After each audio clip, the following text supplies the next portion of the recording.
اعوذ باللہ من الشیطان الرجیم، بسم اللہ الرحمن الرحیم۔ اب میں آپ کو 25واں پارے کا سورہ شعراء کی کچھ آیتیں آپ کو سمجھانے کی کوشش کر رہی ہوں جی۔ وَمَا اخْتَلَفْتُمْ فِيهِ مِنْ شَيْءٍ فَحُكْمُهُ إِلَى اللَّهِ ذَلِكُمُ اللَّهُ رَبِّي عَلَيْهِ تَوَكَّلْتُ وَإِلَيْهِ مُنِيبٌ فَاطِرُ السَّمَاوَاتِ وَالْأَرْضِ جَعَلَ لَكُم مِّنْ أَنفُسِكُمْ أَزْوَاجًا وَمِنَ الْأَنْعَامِ أَزْوَاجًا يَزْرَعُكُمْ فِيهِ لَيْسَ كَمِثْلِهِ شَيْءٌ وَهُوَ السَّمِيعُ الْبَصِيرُ۔ بصیر کہتے ہیں دیکھنے کو جی۔ تمہارے درمیان جس معاملے میں بھی اختلاف ہوا، اختلاف ہو، اس کا فیصلہ کرنا اللہ کا کلام ہے۔ وہی اللہ میرا رب ہے، اسی پر میں نے بھروسہ کیا اور اسی طرف میں رجوع کرتا ہوں۔ آسمانوں اور زمین کا بنانے والے، جس نے تمہاری ہم اپنی جنس سے تمہارے لیے جوڑے پیدا کیے، سبحان اللہ، اور اسی طرح جانوروں میں بھی انہی کے ہم جنس جوڑے بنائے، اور اس طریقے سے وہ تمہاری نسلیں پھیلاتا ہے۔ بے شک یعنی دنیا بڑی سے بڑی کرتا چلا جاتا ہے کہ نسلیں پھیلتی چلی جاتی ہیں، جوڑے کے جوڑے بنتے چلے جاتے ہیں۔ یہ سب کون کر رہا ہے؟ یہ سب ہمارے پیارے اللہ کر رہے ہیں۔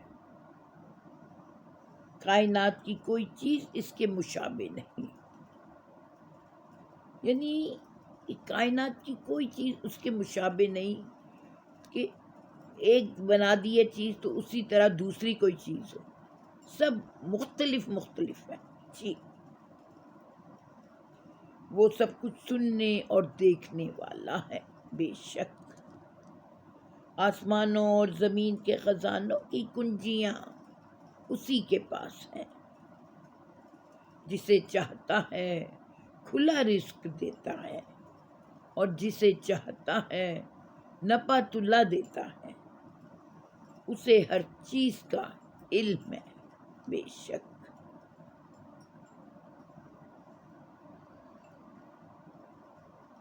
لَهُ مَقَالِيدُ السَّمَاوَاتِ وَالْأَرْضِ يَبْسُطُ الرِّزْقَ لِمَن يَشَاءُ وَيَقْدِرُ إِنَّهُ بِكُلِّ شَيْءٍ عَلِيمٌ جی۔ شَرَعَ لَكُم مِّنَ الدِّينِ مَا وَصَّىٰ بِهِ نُوحًا وَالَّذِي أَوْحَيْنَا إِلَيْكَ وَمَا وَصَّيْنَا بِهِ إِبْرَاهِيمَ وَمُوسَىٰ وَعِيسَىٰ أَنْ أَقِيمُوا الدِّينَ وَلَا تَتَفَرَّقُوا فِيهِ كَبُرَ عَلَى الْمُشْرِكِينَ مَا تَدْعُوهُمْ إِلَيْهِ اللَّهُ يَجْتَبِي إِلَيْهِ مَن يَشَاءُ وَيَهْدِي إِلَيْهِ مَن يُنِيبُ جی۔ اس نے تمہارے لیے دین کا وہی طریقہ مقرر کیا ہے جس کا حکم اس نے نوح علیہ السلام کو دیا تھا، اور جسے اے محمد صلی اللہ علیہ وسلم اب تمہاری طرف ہم نے وحی کے ذریعے سے بھیجا ہے، اور جس کی ہدایت ہم ابراہیم علیہ السلام اور موسیٰ علیہ السلام اور عیسیٰ علیہ السلام کو دے چکے ہیں۔ اس تاکید کے ساتھ کہ قائم کرو اس دین کو اور اس میں متفرق نہ ہو جاؤ، یعنی فرق نہ کرو۔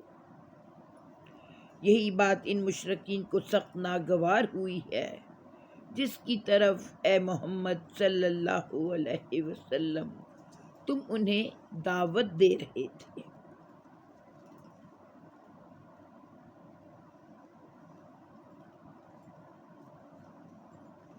دے رہے ہو، اللہ جسے چاہتا ہے اپنا کر لیتا ہے، اور وہ اپنی طرف آنے کا راستہ اسی کو دکھاتا ہے جو اس کی طرف رجوع کرے، یعنی جو اس کی طرف رجوع کرے گا اسی کو اللہ وہ راستہ دکھاتے ہیں۔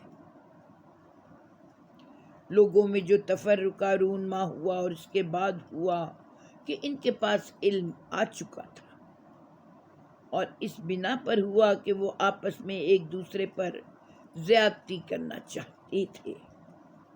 اگر تیرا رب پہلے ہی یہ نہ فرما چکا ہوتا کہ ایک وقت مقرر تک فیصلہ ملتوی رکھا جائے گا تو ان کا قصیدہ نہیں اور ان کا قصہ چکا دیا گیا ہوتا۔